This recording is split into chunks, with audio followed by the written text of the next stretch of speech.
Κυρίες και κύριοι, αγαπητοί συνάδελφοι, καλησπέρα σας. Καλή εβδομάδα. Χρήσταθε, καλησπέρα. Καλή εβδομάδα και σε σένα. Καλησπέρα επίσης.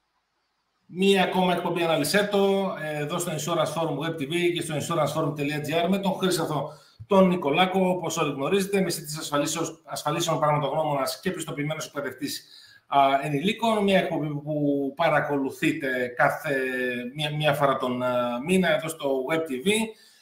Αναλύουμε πολλά και ενδιαφέροντα θέματα που άπτονται του επαγγέλματός μας. Λοιπόν, Χρήσταθε, τι έχουμε να δούμε στη σημερινή εκπομπή? Ας σου δώσω το λόγο για να ξεκινήσουμε ευθύς αμέσως. Καλησπέρα και από μένα. Το σημερινό θέμα το επέλεξα γιατί υπάρχει αρκετή επικοινωνία για τέτοια θέματα τώρα τελευταία και θεώρησα ότι ίσως βοηθήσει συναδέλφους προκειμένου να επιλύουν τέτοια θέματα, τέτοια προβλήματα. Επέλεξα μία μελέτη που είχε γίνει πάλι έτσι για εκπαιδευτικούς σκοπούς το 2017 ή 18 αν θυμάμαι καλά. Στην ουσία προσπαθούσαμε να δούμε μία σχέση, τη σχέση μάλλον που έχει ο πληθωρισμός με το μισθό όσον αφορά τις συνταξιοδοτικές ανάγκες και τις ονομαστικές με τις πραγματικές αξίες που αφορούν στα συνταξιοδοτικά, ώστε να προσπαθήσουμε να προσεγγίσουμε εκείνες τις αξίες που τελικά επί του πρακτέου θα είναι αναγκαίες και θα χρησιμοποιηθούν από τον ασφαλισμένο. Ειδικότερα, το παράδειγμα έχει το εξής. Ένας μισθωτός ετών 45, επαναλαμβάνω έτσι, μελέτη του 17. Ένας μισθωτός λοιπόν ετών 45 λαμβάνει καθαρό μισθό 550 ευρώ από το έτος 2009 δηλαδή, έως σήμερα, δηλαδή έως το έτος 17. Οι ανάγκες του κατά το έτος 2009 επέβαλαν τα κάτωθι αναλυτικά κόστη ανακατηγορία. Θα τα δούμε. Οι κάτωθι κατηγορίες και τα αναλυτικά κόστη αυτών, για λόγους συντομίας, θα ονομάζονται προσωπικό καλάθι εξόδων.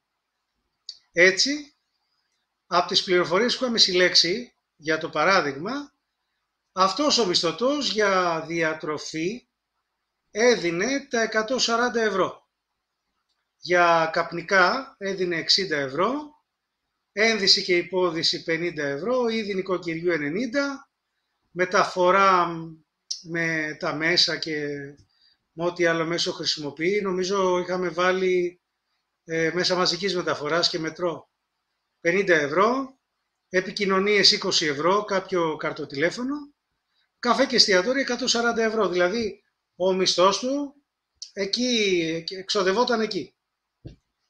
Ο μισθωτός ισχυρίζεται ότι ενώ δεν πληρώνει ενοίκιο, είχε κάποιο δικό του σπίτι, δεν θυμάμαι, νομίζω ήταν κάποια κληρονομιά, ο μισθός του, ενώ λοιπόν δεν πληρώνει ενοίκιο, ο μισθός του αυτός στα 550 ευρώ δεν καλύπτει τις ανάγκες του και για να τις καλύψει κάνει αναλήψεις χρηματικών ποσών από τις προσωπικές του αποταμιεύσεις. Τα ποσοστά επί της 100 μέσω πληθωρισμού κατηγορίας ετών 2009-2017, δηλαδή 9 έτη, η πηγή είναι η Ελστάτ με χρόνος βάσης το 2009, αυτό παίρνει τη μονάδα 100. Πήραμε κατάλληλους πίνακες τότε και είδαμε ότι από το 2009 ως έτος βάσης ως το 2017, σε αυτά τα 9 έτη, το παραπάνω καλάθι, το προσωπικό καλάθι εξόδων, έτυχε της κάτωθι ανάλυσης όσον αφορά τα ποσοστά μέσου πληθωρισμού ανακατηγορία.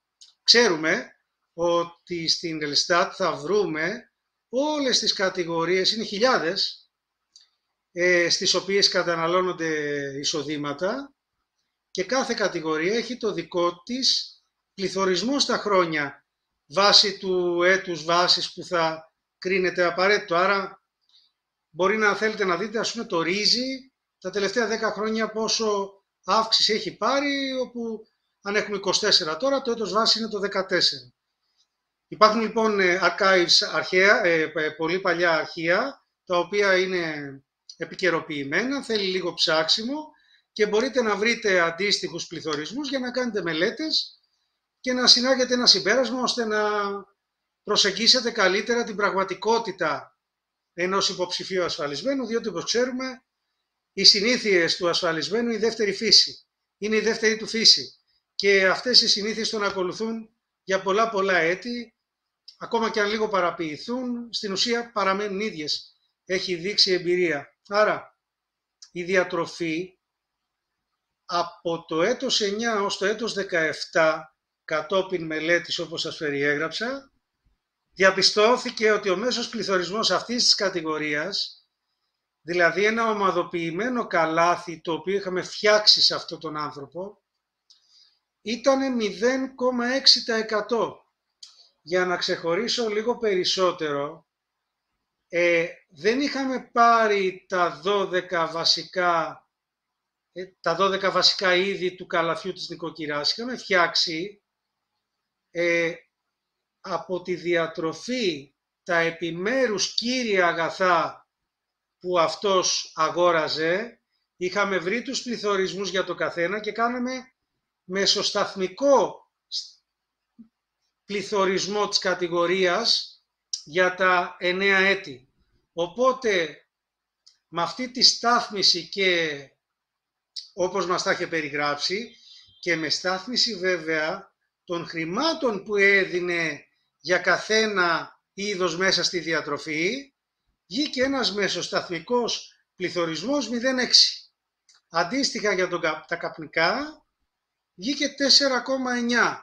Τα καπνικά βέβαια δεν είναι μια κατηγορία ευρεία όπως είναι η διατροφή, γιατί στη διατροφή μπορεί να είναι γάλα, κρέας, γιαούρτι, ψωμί, πολλά είδη. Ενώ τα καπνικά μπορούμε να πούμε ότι για 9 χρόνια κάπνιζε ας πούμε καπνό ή τσιγάρα πακέτο.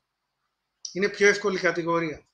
Ένδυση υπόδυση 0,1, είδη νοικοκυριού πλην 1,2, είχε αρνητικό πληθωρισμό, πέφτανε δηλαδή τότε οι τιμές. Μεταφορές 2,7 και αυτό είναι εύκολη κατηγορία γιατί μόνο τα μέσα μαζικής μεταφοράς αλλά και το μετρό που υπήρχε. Επικοινωνίες 0,1, εύκολο και αυτό, και καφέ εστιατόρια 0,7, εκεί λίγο. Τι ζητούσε λοιπόν η άσκηση? Να βρεθούν το μέσο gap του μηνιαίου μισθού, δηλαδή η κατά μέσο όρο χρηματική διαφορά που ο μισθωτός αναγκάζεται να κάνει μηνιαία ανάληψη. Υποτίθεται ότι αυτός δεν ήξερε ακριβώς και ότι εμείς θα το βρίσκαμε από τις προσωπικές του αποταμιεύσεις προκειμένου να συμπληρώνει το μηνιαίο μισθό ώστε να καλύπτει τις ανάγκες του. Και β, το μέσο ποσοστό πληθωρισμού του παραπάνω προσωπικού καλαθιού εξόδων και το μέσο επιτόκιο προεξόφλησης του παραπάνω προσωπικού καλαθιού εξόδων. Τώρα τι τα θέλουμε όλα αυτά, έτσι? Καταρχάς, ακόμα και τώρα όταν αντιμετωπίζουμε ένα συνταξιοδοτικό, έχει μεγάλη σημασία να προσεγγίσουμε εκείνο το ποσό, εκείνη την ονομαστική αξία, έτσι, όχι την πραγματική. Εμείς θέλουμε να βρούμε μία πραγματική σημερινή, την οποία θα την πάμε στα χρόνια, την τρέξουμε στα χρόνια και θα την ονομάσουμε ονομαστική. Άλλωστε, τα συνταξιοδοτικά τα οποία κάνουμε, στην ουσία ονομαστικές αξίες θα δώσουν τότε. Εμείς αυτό που θέλουμε να δούμε είναι αν εκείνες οι ονομαστικές αξίες που θα δοθούν, τι πραγματική αγοραστική δύναμη θα έχουν τότε, ώστε να τα συγκρίνουμε με τις σημερινές, για να δούμε αν αυτό το συνταξιοδοτικό, αυτά τα κεφάλαια, έτσι, που προτείνουμε ή σχεδιάζουμε να προτείνουμε, έχουν επάρκεια σύμφωνα με τον τρόπο που ζει αυτός ο άνθρωπος ή που θα ήθελε να ζει, ή και το τι μπορεί να τον βρει εκείνες τις εποχές. Παραδείγματος χάρη, εάν το συνταξιοδοτικό του ξεκινά στα 66 χρόνια, 67, και υπό την προϋπόθεση ότι θα παίρνει σύνταξη αλλά και θα δουλεύει και όλα με τις σημερινές συνθήκες, άρα να έχει και ένα συνταξιοδοτικό έξτρα, ή τι έχει επιλέξει, να πάρει μια σύνταξη τότε και να μην ξαναδουλέψει, ή θα δουλεύει, ποιο θα είναι το σχήμα. Ανάλογα λοιπόν ποιο θα είναι το σχήμα και το τι επιθυμεί, εκείνες τις εποχές μπορεί να τον επηρεάζουν και θέματα φαρμάκων. Άρα αυξημένα κονδύλια φαρμάκων ή διαγνωστικών εξετάσεων, που θα πρέπει να δούμε και εκείνους τους πληθωρισμούς τότε, για να δούμε πώς θα τον επηρεάσουν στις ονομαστικές αξίες του τότε, ώστε να καταλάβουμε εκείνα τα ποσά που του δίνουμε τότε τι σημερινή αξία θα έχουν, ώστε εκ νέου να καταλάβουμε αν υπάρχει επάρκεια σε αυτό που προτείνουμε. Έτσι, κάνουμε τέτοιες διάφορο διαγνωστικές μελέτες, όπου πάμε μπροστά χρήματα, τα γυρίζουμε πίσω, τις ονομαστικές, τις πραγματικές, αλλά για να γίνει αυτό πρέπει να βρεις ένα μέσο ποσοστό πληθωρισμού που έχει αυτός ο άνθρωπος, γιατί δεν ενδιαφέρει κανέναν τόσο πολύ το τι συμβαίνει γενικά στον γενικό πληθωρισμό της χώρας. Μπορεί ο γενικός πληθωρισμός να είναι, ας πούμε, 3% και ορισμένα είδη που αυτός ο άνθρωπος καταναλώνει να έχουν πληθωρισμό 8%. Άρα, για να είναι δόκιμο, πρέπει να δούμε ο ίδιος τι καταναλώνει και ο ίδιος τι προσωπικό πληθωρισμό έχει. Όπως επίσης και το πώς κατανέμει τα χρήματα σε αυτά τα είδη.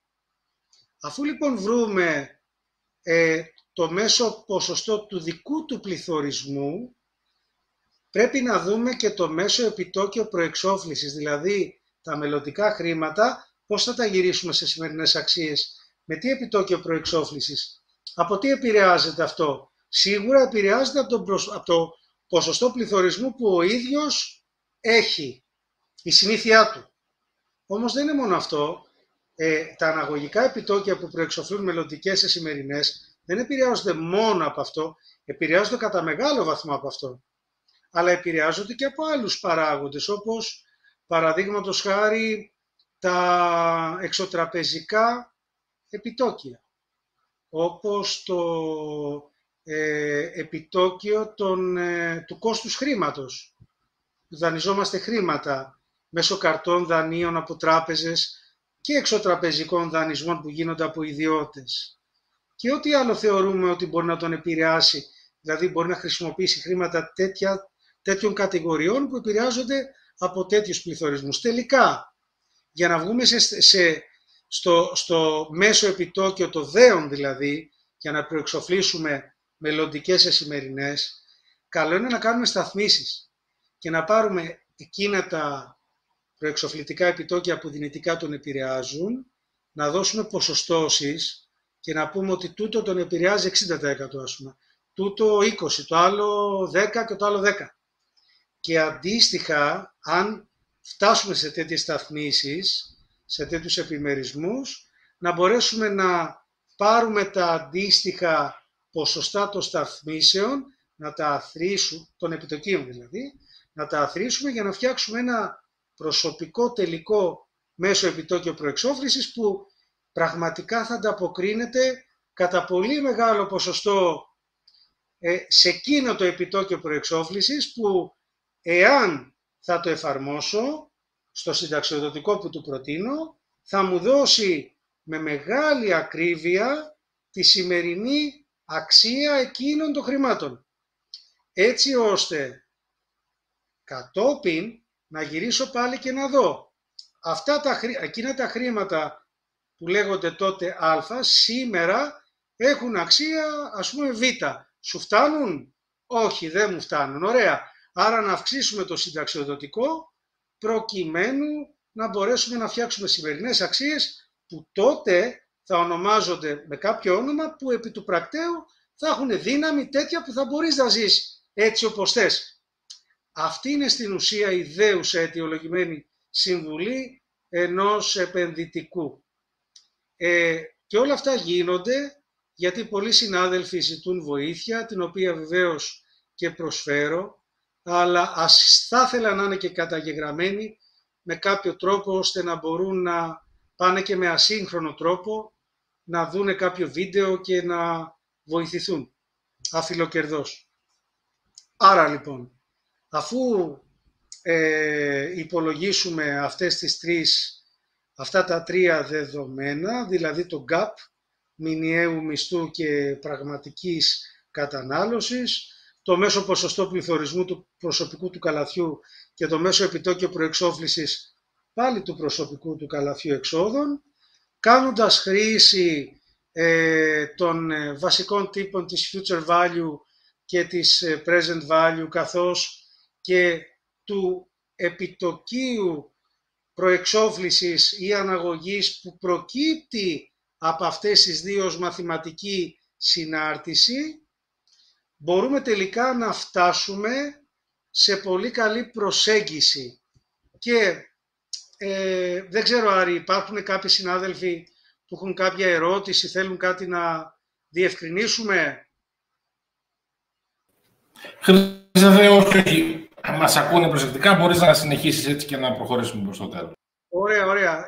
Τότε, επειδή το έχω πει πάλι και ξέρω ότι πολλοί από τους συναδέλφους μας είναι επαγγελματίες χρόνια και αντιλαμβάνονται πάρα πολύ τη δουλειά και εμείς μόνο επικουρικά μπορούμε να δώσουμε κάποιες κατευθύνσεις που ίσως τους ταιριάζουν. Θα ήθελα να πω ότι η επίλυση στο θέμα, για να το λύσετε, καταρχάς θα πρέπει να χρησιμοποιήσετε ένα Excel, όπου θα πάρετε αυτές τις κατηγορίες που είπαμε, διατροφή.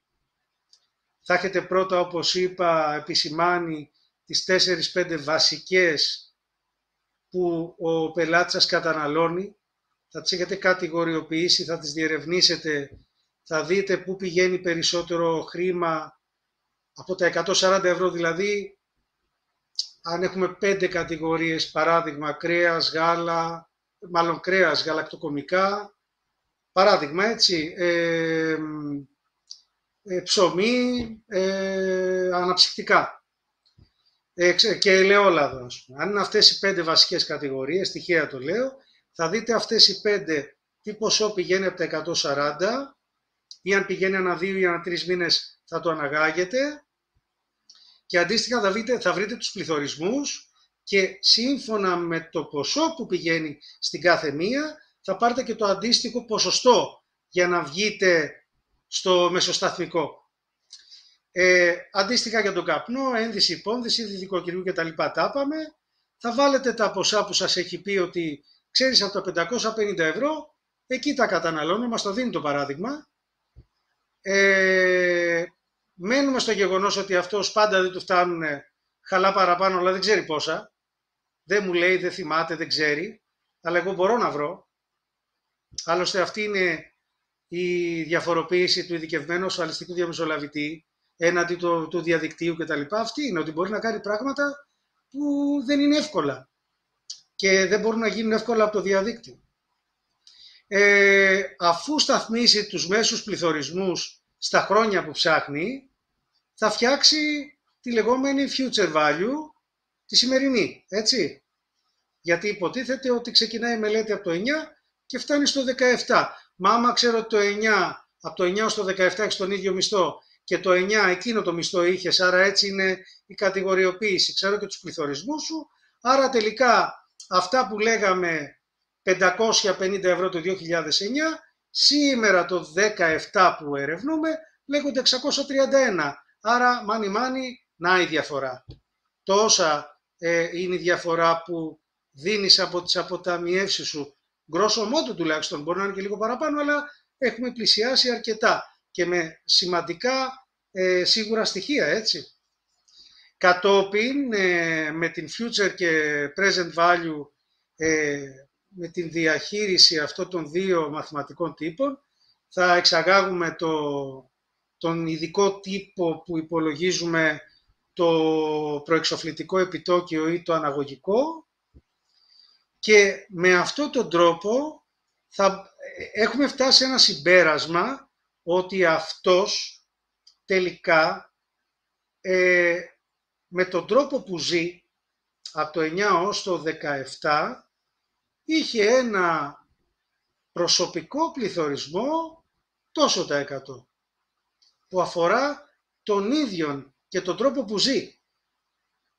Αντίστοιχα, το προεξοφλητικό επιτόκιο εξαρτάται από τον πληθωρισμό τον προσωπικό, αλλά όχι μόνο από αυτόν.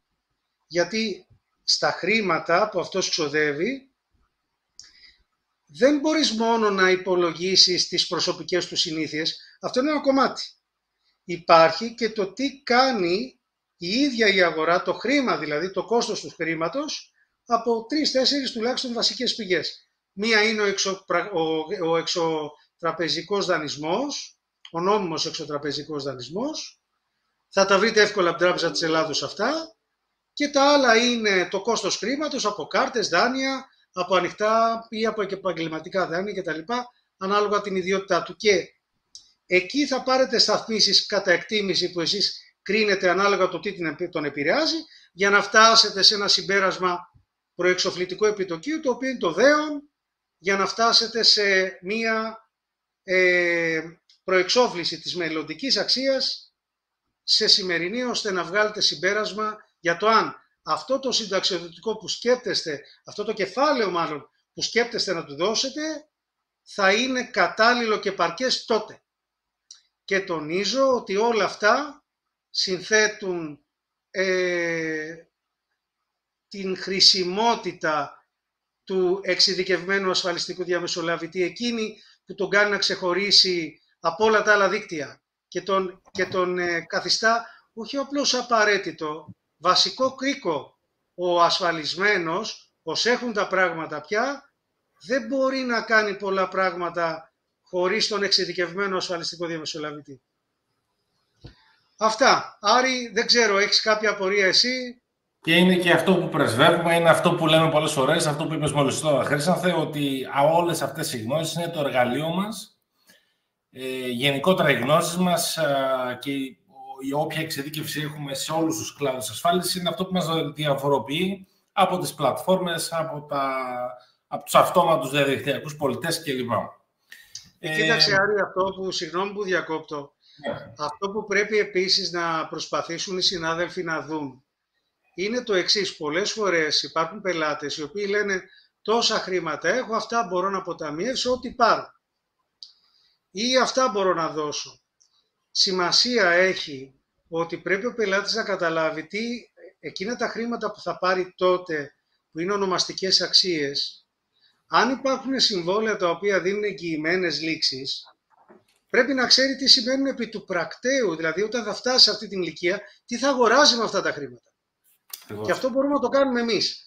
Εάν τα ασφαλιστήρια που δίνουν οι συνάδελφοι δεν έχουν εγγυημένες λήξεις, αλλά έχουν κατεκτήμηση λήξης σύμφωνα με προηγούμενες αποδόσεις, δηλαδή είναι τύπου unit link ή αμοιβαίων κεφαλαίων που βέβαια δεν είναι εγγυημένα τα αποτελέσματα, αλλά τουλάχιστον μπορεί να σχηματίσει μια άποψη. Ξέρουμε ότι όλες αυτές τα εκτιμητικά που είναι σε unit link και είναι σε αμοιβαία κεφάλαια κτλ. Το γράφουν πεντακάθαρα ότι οι προηγούμενες επενδύσεις δεν προεξοφλούν τις επόμενες, ούτε τις εγγυώνται κτλ. Όμως μερικές φορές κάποιος θα ήθελε να ξέρει κάτω από μία, πώς να το πω, ιδεατή κατάσταση, σου λέει έστω ότι θα παίρνω 1%. Έστω ότι θα παίρνω 1%, ξέρω ότι δεν είναι εγγυημένο, αλλά θέλω να κάνω μια άσκηση επί χάρτου και να δω 1% θα παίρνω κάθε χρόνο. Αυτά τα λεφτά που θα μαζευτούν, τι θα αγοράζω? Έχει μεγάλη σημασία να μπορούν οι συνάδελφοι να απαντήσουν σε αυτό, αλλά όχι με ένα αποπληθωριστικό εργαλείο που εξαρτάται από το γενικό πληθωρισμό του κράτους, αλλά που θα εξαρτάται από τον προσωπικό πληθωρισμό του ίδιου του ασφαλισμένου και τις άλλες αγορές και το πώς, δηλαδή και το κόστος χρήματος και το πόσο τον επηρεάζει τον ίδιο. Ναι. Ωραία. Λοιπόν, τώρα, να πούμε στους τηλεθεατές μας ότι σήμερα είναι η τελευταία εκπομπή της σεζόν, οπότε θα ξαναπούμε με το καλό από τον ερχόμενο Σεπτέμβριο, να ξεκουραστούμε, εντάξει, πιάσανε και οι ζέστες Χρήσανθε Και στην Αθήνα και στη Θεσσαλονίκη, γενικότερα σε όλη τη χώρα, έχει με υψηλές θερμοκρασίες. Να ευχαριστήσουμε για ακόμα μια χρονιά τους πιστούς τηλεθεατές μας που ήταν μαζί μας, που μας παρακολουθούν είτε live είτε μετά την διεξαγωγή της εκπομπής από τις ιστοσελίδες μας, από τα κανάλια τα δικά σου στα social media και το www.prooptiki.insurance.gr. Να ανανεώσουμε το ραντεβού μας με το καλό στο πρώτο 15 του Σεπτεμβρίου. Με την ευκαιρία, Χρήσανθε, πριν ξεκινήσουμε την εκπομπή, μπήκα μέσα στο κανάλι μας στο YouTube για να δω κάποια έτσι στατιστικά και θα ήθελα να τα μοιραστώ και μαζί σου, αλλά και με τον κόσμο που μας βλέπει. Τα θέματα, λοιπόν, καλύτερα οι εκπομπές, οι οποίες είχαν την μεγαλύτερη τηλεθέαση και αναγνωσιμότητα μετά το πέρας των εκπομπών, ήταν αυτές που είχαν αντικείμενο και θέματα του κλάδου οχημάτων. Εντάξει, δεν περίμενα κάτι διαφορετικό. Γενικότερα όμως τα εκπομπές οι οποίες ασχοληθήκαν και ασχολήθηκες εσύ με προσπεράσεις, νησόπιτους κόμβους, stop κλπ. Ήταν εκπομπές που παρακολουθούν περισσότερο οι συνάδελφοι. Αμέσως μετά, εκπομπές οι οποίες έχουν να κάνουν με θέματα του κλάδου υγείας, νοσοκομιακά προγράμματα, μελέτες περιπτώσεων για θέματα που αφορούν τον κλάδο υγείας κλπ. Και τρίτο, έτσι, κατά προσέγγιση, σαν τρίτη κατηγορία, οτιδήποτε είχε να κάνει με τον κλάδο περιουσίας, πλημμύρες, διάφορα θέματα πιο εξειδικευμένα, εγώ θα έλεγα, που είχαν να κάνουν με θέματα θραυσολινώσεων. Είχαμε κάνει αρκετές εκπομπές στον τομέα αυτό εδώ. Αυτό έτσι για την ιστορία, είπα να πω να δω λίγο τι είδε ο κόσμος, για να δούμε και τι μπορούμε να ετοιμάσουμε έτσι πιο ιδιαίτερο για τη νέα σεζόν από Σεπτέμβριο. Να σε ευχαριστήσουμε πολύ. Και εγώ εσάς. Δίνεις χρόνο για την εκπομπή. Εκτιμάται και το εκτιμούμε και εμείς και νομίζω ότι βοηθάμε τους συναδέλφους. Έτσι, αυτό το 20 λεπτό, 30 λεπτό, το οποίο δεν είναι κάτι το ιδιαίτερο, είναι κάτι γρήγορο. Μπορεί κάποιος μέσα σε λίγο χρόνο να ακούσει 5 πραγματάκια και να τα χρησιμοποιήσει και να βοηθήσει ενδεχομένως τους πελάτες του σε κάποιες περιπτώσεις αντίστοιχες. Να είστε καλά, κυρίες και κύριοι. Ευχαριστούμε πολύ. Καλό καλοκαίρι. Θα τα πούμε ξανά από Σεπτέμβρη. Χρήσατε, καλό απόγευμα. Να είστε καλά. Γεια σας. Και καλό καλοκαίρι και από μένα. Θα τα πούμε Σεπτέμβρη. Γεια σας και από μένα. Να είστε καλά. Γεια χαρά.